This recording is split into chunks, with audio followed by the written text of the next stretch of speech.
Assalamualaikum warahmatullahi wabarakatuh. Pada kesempatan ini saya akan menjelaskan mengenai kerjasama pesantren dengan lembaga eksternal atau yang sering disebut sebagai kemitraan. Topik ini penting karena pesantren tidak dapat berdiri sendiri dalam menghadapi berbagai tantangan pendidikan, sosial, ekonomi, dan perkembangan teknologi. Oleh karena itu, pesantren perlu menjalin hubungan dan kerjasama dengan berbagai pihak untuk meningkatkan kualitas pendidikan dan pelayanan kepada masyarakat. Pengertian kemitraan pesantren. Kemitraan adalah hubungan kerjasama antara dua pihak atau lebih yang dilakukan secara terencana untuk mencapai sebuah tujuan bersama dan memberikan manfaat bagi semua pihak yang terlibat. Dalam konteks pesantren, kemitraan berarti kerjasama antara pesantren dengan lembaga di luar pesantren, baik lembaga pemerintah, swasta, organisasi masyarakat, perguruan tinggi, maupun dunia usaha dan industri. Tujuan utama kemitraan adalah memperkuat kapasitas pesantren dalam bidang pendidikan, pengembangan sumber daya manusia, ekonomi, serta pengabdian kepada masyarakat. Dasar pentingnya kemitraan pesantren. Kemitraan menjadi penting karena meningkatkan kualitas pendidikan dan pembelajaran, membantu penyediaan sarana dan prasarana, meningkatkan kompetensi santri dan tenaga pendidik, membuka akses terhadap teknologi dan informasi, memperluas jaringan kerja dan peluang pengembangan pesantren, terus mendukung kemandirian ekonomi pesantren. Dengan adanya kemitraan, pesantren dapat berkembang lebih cepat maupun menjawab kebutuhan masyarakat modern tanpa meningkatkan nilai-nilai keislaman. Bentuk-bentuk kerjasama pesantren dengan lembaga eksternal. 1. Kerjasama dengan pemerintah. Pesantren dapat bekerja sama dengan instansi pemerintah seperti Kementerian Agama Republik Indonesia, Kementerian Pendidikan Dasar dan Menengah, pemerintah daerah. Bentuk kerjasama antara lain bantuan operasional pendidikan, pelatihan guru dan tenaga kependidikan, program pemberdayaan masyarakat, bantuan pembangunan fasilitas pesantren. Terus kerjasama dengan perguruan tinggi. Pesantren dapat bermitra dengan universitas atau sekolah tinggi. Untuk apa?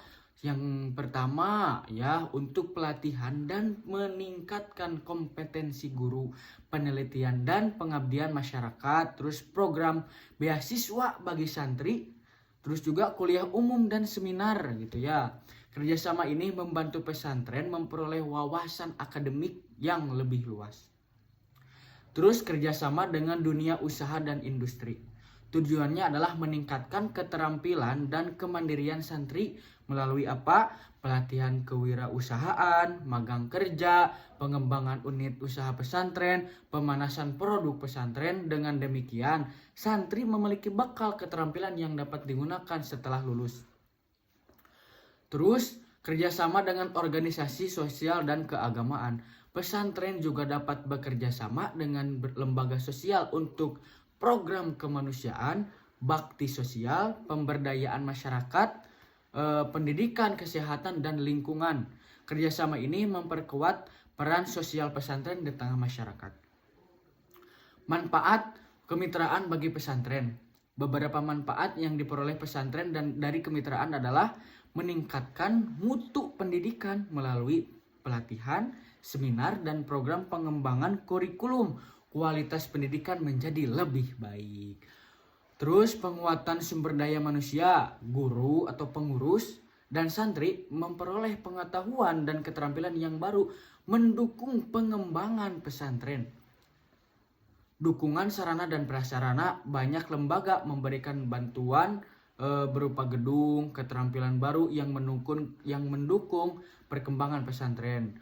Dukungan pemberdayaan ekonomi. Kerjasama dengan sektor usaha meningkatkan kemandirian ekonomi pesantren melalui berbagai unit bisnis produktif. Meningkatkan reputasi pesantren.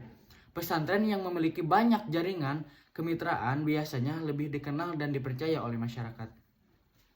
Tantangan dalam kemitraan. Walaupun memiliki banyak manfaat, kemitraan juga menghadapi beberapa tantangan, antara lain perbedaan tujuan dan kepentingan antara lembaga, keterbatasan sumber daya manusia, kurangnya komunikasi dan koordinasi, ketergantungan terhadap bantuan pihak luar. Oleh karena itu, kemitraan harus dikelola secara profesional, transparan, dan tetap menjaga nilai serta identitas pesantren. Kesimpulannya, sebagai kerjasama pesantren dengan lembaga eksternal merupakan strategi penting untuk meningkatkan kualitas pendidikan, kemandirian pesantren.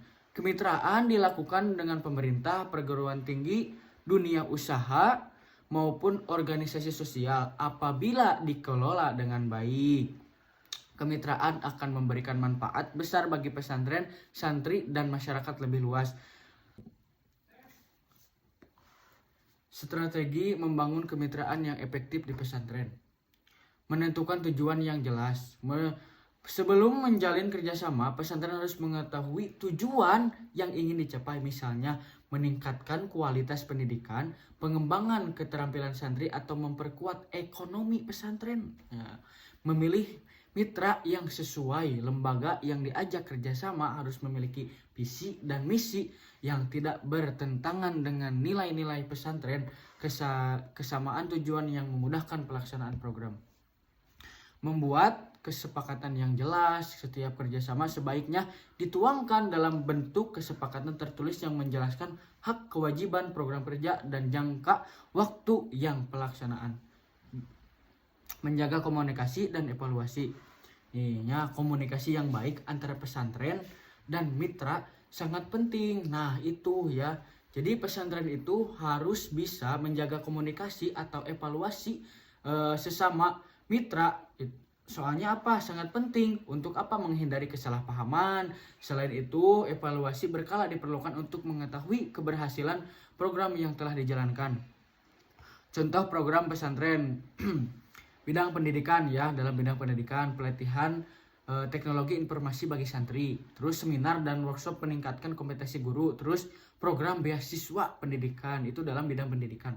Kalau dalam bidang ekonomi ya harus ada pelatihan kewirausahaan, pengembangan koperasi pesantren, produksi dan pemanasan produk hasil usaha pesantren. Itu dalam bidang ekonomi. Terus dalam bidang sosial, bakti sosial kepada masyarakat sosial ya. Jadi di pesantren juga harus menjalin hubungan sosial dengan masyarakat yang ada di sekitar pesantren. Contohnya kampung-kampung yang berdekatan dengan lingkungan pesantren, yang pesantrennya duduk di antara tengah-tengah masyarakat. Di sana santri juga atau penduduk pesantren harus bisa ikut berbakti sosial, gotong royong bersama masyarakat.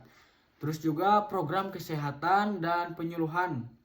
Nah itu dalam bidang sosial. Terus penanggulangan bencana bekerja sama dengan lembaga kemanusiaan. Nah itu ya dalam bidang sosial. Terus dalam bidang keagamaan, pelatihan dakwah dan kepemimpinan. Nah itu yang harus dilatih dari lembaga pesantren dengan kemitraan ya, dengan kemitraan eksternal. Nah itu sangat diperlukan bagi santri untuk pelatihan dakwah dan kepemimpinan ya.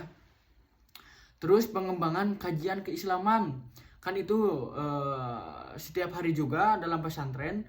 Kalau kajian itu sering diaji ya, dari aktivitas sehari-hari itu di pesantren itu kewajiban ya yang sehari-hari dilakukan itunya.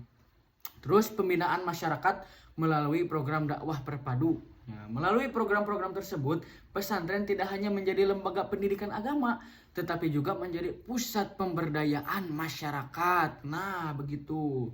Terus dampak kemitraan terhadap santri dan masyarakat. Bagi santri mendapatkan wawasan yang lebih luas. Jadi wawasannya itu tidak hanya tercakup dalam pesantren juga. Jadi wawasannya bisa kemana-mana gitu ya. Memiliki keterampilan tambahan selain ilmu agama. Nah gitu. Selain ilmu agama juga, santri dapat berpengetahuan di dunia luar juga, lebih siap menghadapi dunia kerja dan kehidupan bermasyarakat gitu ya. Di dunia kerja itu seperti tadi yang telah dijelaskan dalam ketika santri udah lulus dari pesantren atau lulus mengajinya gitunya udah lama. Jadi santri itu tidak setak hanya di situ saja. Jadi bisa mengenal dunia luar, dunia kerja dari kehidupan dengan bermasyarakat tadi. Ada bidang bermasyarakat. Bagi pesantren memiliki jaringan yang lebih luas. Jadi pesantren juga banyak jaringan-jaringan yang dapat dihubungi gitunya, mendapat dukungan sumber daya dan fasilitas, terus meningkatkan kualitas dan reputasi lembaga. Bagi masyarakat juga ya, mendapat manfaat dari program pemberdayaan yang dilakukan pesantren. Terjalin hubungan yang harmonis antara pesantren dan lingkungan sekitar. Terkadang sebagian masyarakat masih memandang sebelah mata terhadap pesantren ya. Tetapi ketika pesantren bisa menjalin hubungan, tadi juga secara lisan ke lisan atau hubungan batin ke batin gitunya sesama masyarakat dan yang ada di pesantren, kalau hubungannya itu baik bisa menjalin hubungan yang harmonis. Jadi antara pesantren dan masyarakat itu bisa bekerja sama dalam melakukan hal apapun. Yang pertama contohnya tadi gotong royong. Ketika contohnya di pesantren ada sebuah wahangan ya, itu airnya bisa manfaat bagi santri, bisa manfaat bagi masyarakat di sekitar. Contohnya ketika wahangan itu airnya itu saat contohnya. Jadi masyarakat dengan pesantren kerjasama. Bagaimana ketika cai itu surut bisa lancar lagi gitunya. Soalnya masyarakat perlu, santri perlu. Nah, di sana menjalin hubungan yang harmonis antara masyarakat dengan pesantren. Intinya menjalin kesejahteraan sosial dan ekonomi masyarakat. Akhirul kalam, assalamualaikum warahmatullahi wabarakatuh.